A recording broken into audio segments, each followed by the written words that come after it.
Alright, down here, because I'm going to take some really accurate measurements of the belts that I need for this thing. What I decided I'm going to order the belts online. The reason why is because I bought that belt from Napa, and that's a quality belt, and it cost me about $13 for that belt.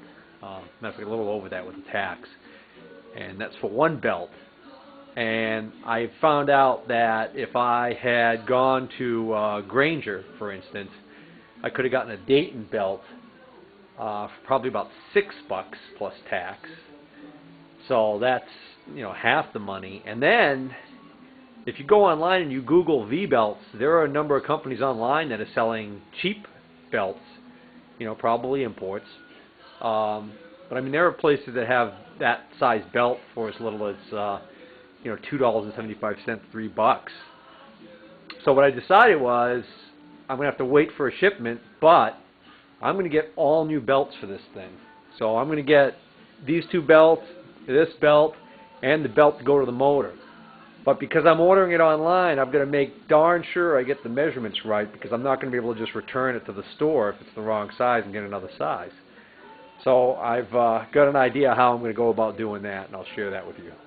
So step one is I reinstalled my jack shaft up here, and I'm going to leave these settings on these screws pretty much where they are.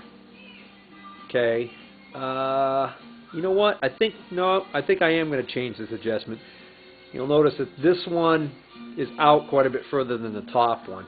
What I want to do is I'm going to try and center this shaft in between this bracket right here. So that way I'll have adjustment pretty much either way I want. So when the belts come in, if they need a little bit of snugging up or a little bit of loosening, I'll be able to do that. Alright, so this couldn't be easier. This 5/8 nut, you just unlock this nut, and I'm going to spin this nut down. And then as I turn this screw in, I've got to loosen this screw at the same time, and that's going to bring that up. Alright, I pretty much just eyeballed that, and that looks about halfway in between the two there. So I'm pretty satisfied with that, so now I'm going to walk these nuts back down. Actually, I'm just hand tightening them because I'm going to probably have to, take this out again when I get the belts in. Alright, so here's the plan, and this should be able to work in any of these situations where you have V-belt drive and you don't know the exact size of the belt. Maybe the belt's shredded really badly, or maybe you bought the equipment and didn't have a belt, or whatever reason. So hopefully this will be helpful to some people out there. So my plan is, ideally I'd like to use twine. I can't find my roll of twine. It's the kind of thing that you don't use all the time, but it's a handy thing to have in any workshop. So I'm going to use boot lace, okay, because the boot lace is nice and long. Definitely use that. That'll hopefully work for my purposes here. And then I'm going to need some tape. Now, of course, everybody has duct tape in their shop. Duct tape, to be specific. Not duck as in quack quack. But it's great holding power. The problem with duct tape is the residue that it leaves behind. I really don't want to get that all over the pulley. So what I'm going to do is I'm going to use blue painter's tape, because I happen to have quite an abundance of it. And the nice thing about blue painter's tape is it's got some holding power, but it leaves no messy residue. Okay, so V-belts are sized by the outside diameter. So in other words, let me grab this V-belt. You take this V-belt right here, I put it in there, and this should be a 1/2 inch wide V-belt, which corresponds to a 4L as the prefix on V-belt sizes. But anyways, I put this V-belt in there. What we're really looking at is the outside diameter. So that would be if I ran this cord around this outside edge like this,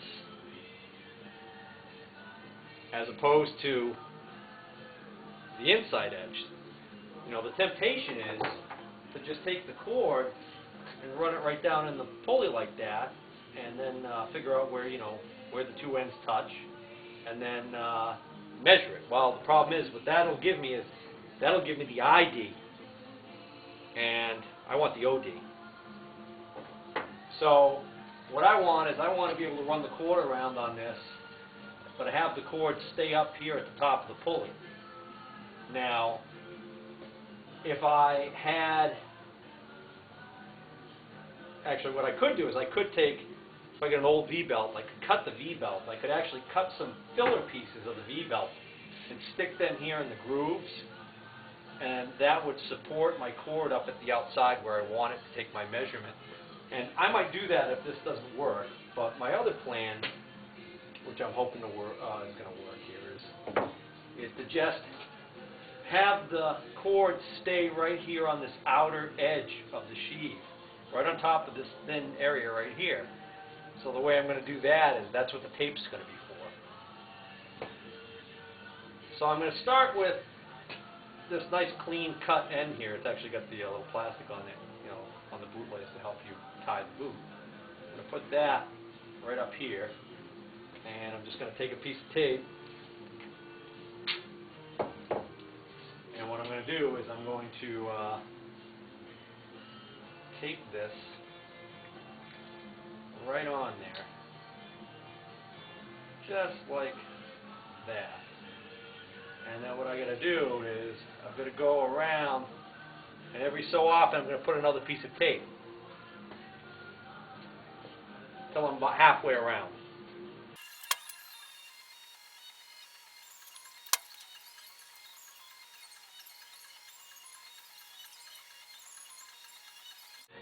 Okay, now I've got it halfway around that pulley.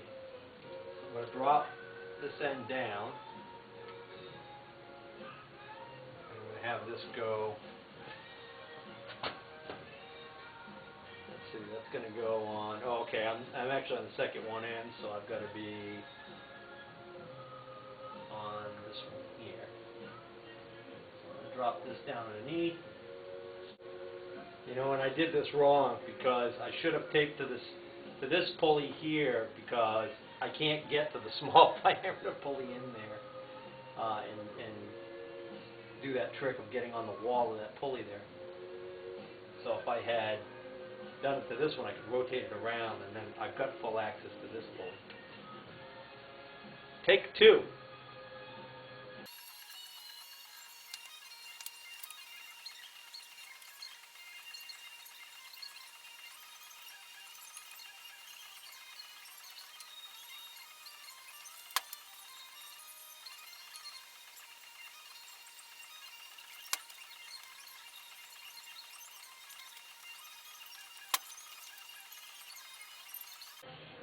Okay, so now I'm just going to drop this down to the back here.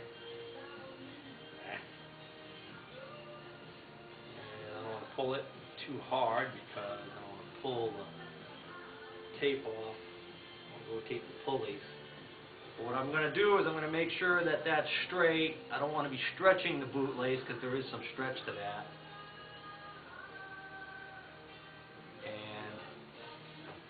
I don't really have to account for the thickness of the bootlace in this calculation, because I do have some play that I can work with here on this on these adjustments. So, all right. So now I'm going to grab some sharp scissors so that I can make a nice clean cut right where the two ends are going to meet. I really like these Fiskars brand of products.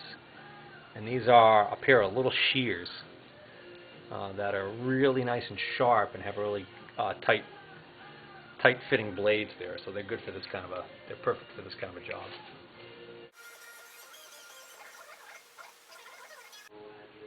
I'm just making sure that it's sitting on the top of the back of that pulley. I think I got it. Let's take a look.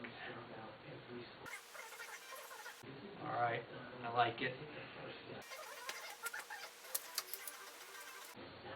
Painter's tape, when you take it off the wall, it's not supposed to take the paint with it. It's taking this paint with it off the pulleys because I guess there's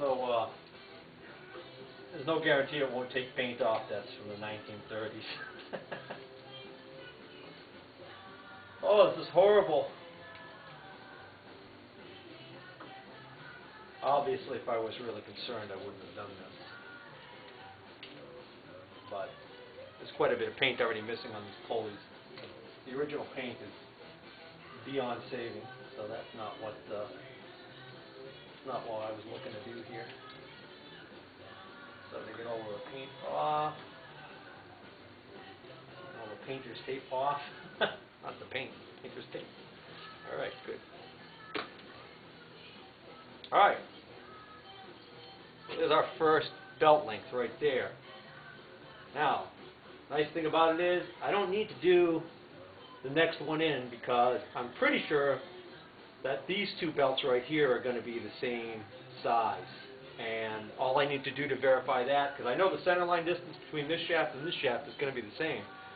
So what I'll do is I'll do a quick measurement to verify that this sheave is the same size as this small one and that this large one is the same size as this large one. And if they are, then I know two belts the same. I'm pretty sure they are. Eyeballing and they look it. Talk about your dirty pool. Just took my calipers, checked this pulley, and when I tighten the calipers down on the inside diameter of this pulley, lo and behold, it then wouldn't fit on this pulley. So if I tighten it down, if I adjust it to the inside diameter of this pulley, oh, wait a minute.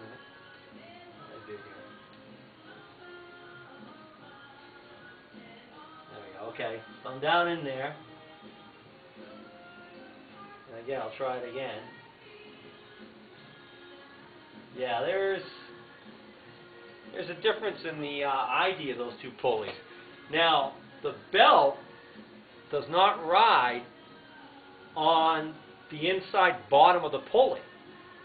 The actual driving part of the belt, in other words, this area right here on the belt isn't actually where the friction is happening. It's actually these side walls right here on the two sides. So in other words, this contact area here is minimal. It actually doesn't contact at all in many cases. It's this area and this area. So maybe they just, when they cast those pulleys, they had some kind of an issue. So I'm going to ignore the fact that those don't match, and I'm going to check the OD of the two pulleys.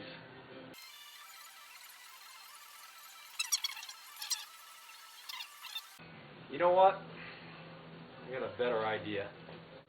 Long before I ever thought I'd get into machining as a hobby, I was at an auction and I bought a box full of machinist tools. This is one of the items that was in there. I never paid it much mind. It's got surface rust on it. It's the Starrett too. It's the real deal. LS Starrett. Okay. Anyways. Beauty about these, you can set the tension on them. There's also a fine and coarse adjustment there. Anyway, so what I'm going to do with this is try, well, see if I can get on this outer dimension. Kind of eyeballing the center point. Looks about right there. Now, get some light on the subject. And I'm reaching down in here, so you're not going to be able to see me do this on the camera, but I'm basically just checking this out. Yeah. Love it. The OD on those two pulleys is the same.